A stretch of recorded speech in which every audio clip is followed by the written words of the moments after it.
Hey everyone, welcome back to another YouTube video, and in this video I'll be showing you guys how to fix couldn't refresh error on Snapchat. First of all, try switching between Wi-Fi and mobile data to see if it works, and make sure you are on a stable network so it runs smoother.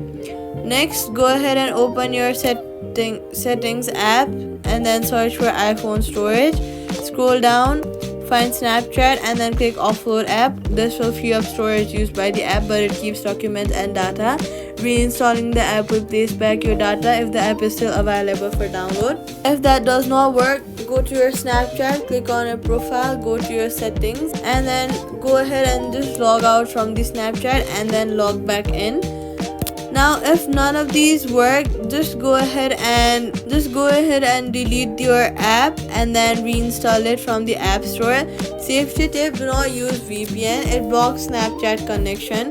Quick fix: change DNS to automatic in Wi-Fi settings, and that's it. Subscribe for more fixes.